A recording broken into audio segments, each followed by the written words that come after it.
Donc bonjour à tous, Rodolphe Vidal, moi je travaille à l'ITAB en tant que coordinateur du pôle qualité et transformation des produits bio.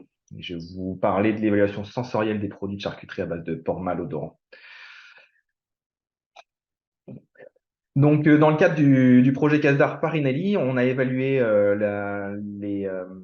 les attributs sensoriels des charcuteries fabriquées à partir de produits à base de porc mâle odorant.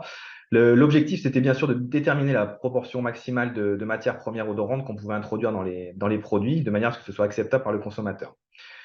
Pour ce faire, en fait, on a utilisé de la matière odorante, du gras en l'occurrence, et qu'on a mélangé, qu'on a dilué en fait avec du gras non odorant pour avoir différentes taux de dilution et pour voir dans quelle mesure c'était accepté et noté par les consommateurs.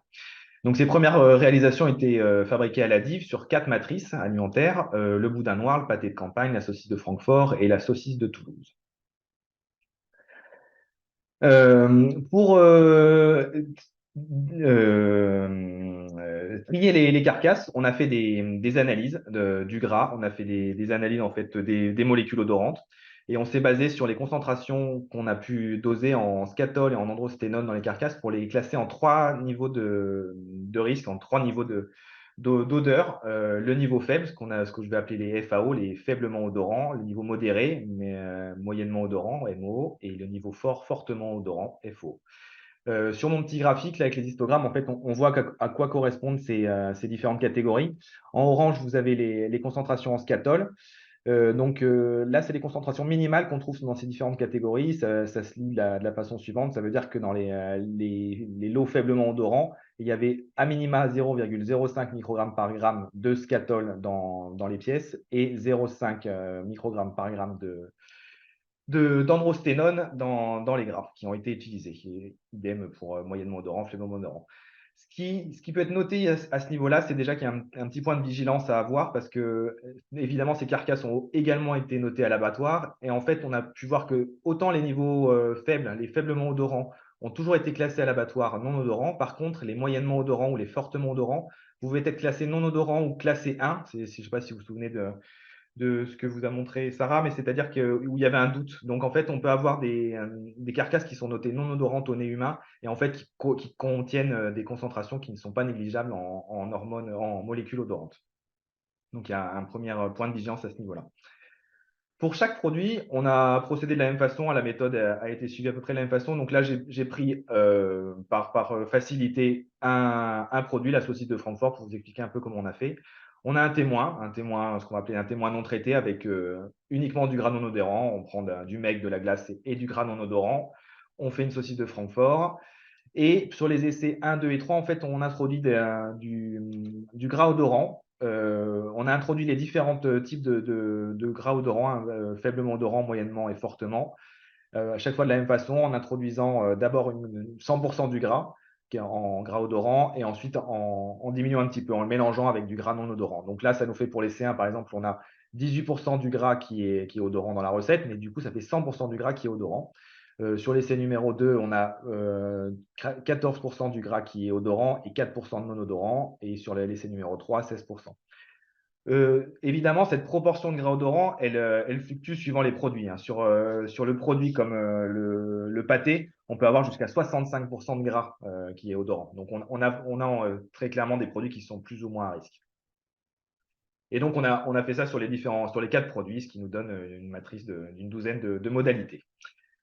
Ensuite, ces charcuteries ont été dégustées par la DIV, le Centre technique des viandes, et la SBV, hein, un fabricant, partenaire du projet, par des dégustateurs qui sont plutôt experts, donc qui sont plutôt habitués à détecter l'odeur et le goût de la viande de porc mâle non castré.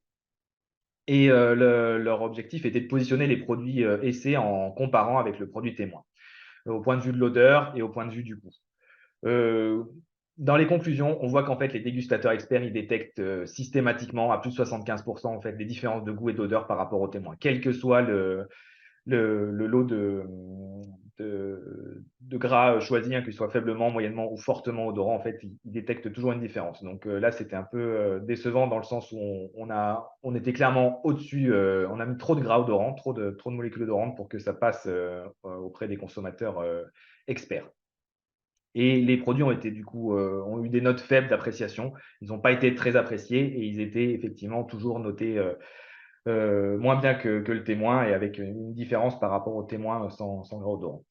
Avec un petit bémol sur certains produits qui passaient quand même déjà un peu mieux à cette phase-là, comme le pâté où l'odeur était considérée comme comme OK pour la moitié des experts et sur lequel qui avait un peu la meilleure note.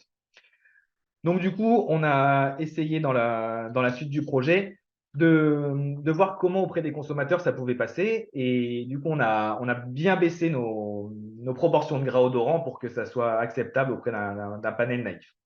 Les fabrications ont été refaites avec donc moins de gras odorants. Les produits qui ont été testés, c'est donc le boudin, le pâté et la saucisse de Francfort, avec uniquement du gras faiblement odorant, vraiment pour essayer de prendre moins de risques et qu'on ait vraiment des produits qui commencent à être acceptables par le consommateur. Et donc, ça nous donne des essais pour la saucisse de Francfort où on a, vous voyez, en gras odorant, on a toujours à 14% en tout. Par contre, en gras total, on est toujours à 14%. Par contre, en gras odorant, on n'est plus qu'à 6,8. Donc, 50% de gras odorant et jusqu'à 38% du gras est odorant dans la recette et sur c'est de la série 4.2, on n'a que 25%. Donc, on a bien réduit et dilué le gras odorant pour qu'il passe auprès du consommateur. Les études ont été faites auprès d'un panel naïf, auprès d'un centre d'études qui s'appelle Caltech, auprès de 60 consommateurs qui sont déclarés pour 1 sur 4 gênés par un goût de porc prononcé.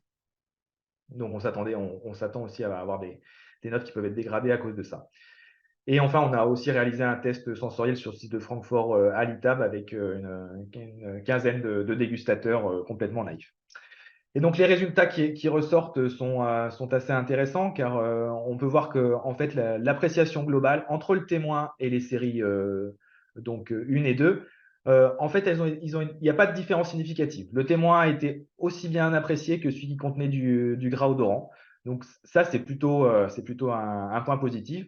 Après, c'est des notes, vous voyez, c'est des notes qui sont faibles. Donc, le produit en lui-même a été mal noté, mais parce qu'il était peu apprécié, mais pas par rapport à son goût de porc mal entier. Ça peut venir de la formulation, ça peut venir de la façon dont a été fait le produit.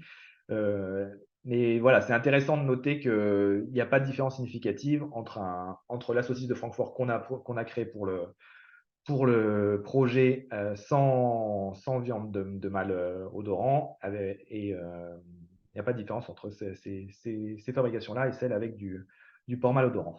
Pour l'aspect idem, quand on décline un petit peu les différents critères, pour l'aspect pas de différence significative entre le témoin et les modalités, sur le goût et la texture non plus. Ça a été fait effectivement aussi sans analyse statistique sur un panel de 15 dégustateurs étables et pareil, pas de différence entre les produits. Et ce qu'on peut noter, c'est qu'on a aussi fait cette étude sur d'autres produits, donc le boudin et le pâté. Et là, on voit que c'est assez intéressant. Déjà, les produits sont mieux notés. On a des notes qui sont entre 6 et 7, donc ça veut dire que le produit est quand même apprécié et sans différence significative. Donc, sur le boudin, par exemple, on peut considérer que le boudin avec ou sans porc mal anti-odorant, il n'y a pas de différence, en tout cas pour le panel naïf. Et ce qui est même encore plus intéressant, c'est que sur le pâté, on remarque que non seulement il n'y a pas de différence entre le témoin et le pâté numéro 2, mais le pâté numéro 1, donc qui contient un peu de malodorant, il est même mieux noté, donc avec une différence statistique significative que le témoin sans porc mal entier. Donc, on peut voir que dans certains cas, en fait, le fait d'introduire du mal entier, ça peut aussi apporter un goût ou une odeur qui est appréciée. Par contre, il faut effectivement faire très attention à la quantité qu'on met parce qu'on voit que on bascule assez vite dans le rejet complet du produit. Donc, c'est ça qui est un peu difficile. On voit qu'entre les dilutions qu'on a fait sur le panel consommateur naïf et avec le panel expert, on doit encore affiner un peu cette proportion qu'on peut introduire dans les produits, sachant que les produits sont assez différents, qu'il y a différents risques selon les produits. Et du coup, en conclusion, il faut dire qu'il y a différents types de gras qui ont été prélevés et utilisés dans les produits pour les fabrications des produits, mais que le dosage il a été effectué qu'à un seul endroit. Donc, est-ce qu'il est représentatif de toutes les concentrations de molécules odorantes dans les autres gras? Ça, c'est quand même à vérifier. Est-ce qu'il y a des gras qui sont plus risqués que d'autres, des gras mous, des gras de gorge qui sont plus risqués? C'est aussi des choses auxquelles on peut essayer de réfléchir. Et enfin, au niveau du consommateur, c'est la proportion de personnes sensibles dans la population générale qui devrait être étudiée un petit peu mieux et voir à partir de quel niveau en fait la sensibilité entraîne le consommateur à rejeter complètement le produit.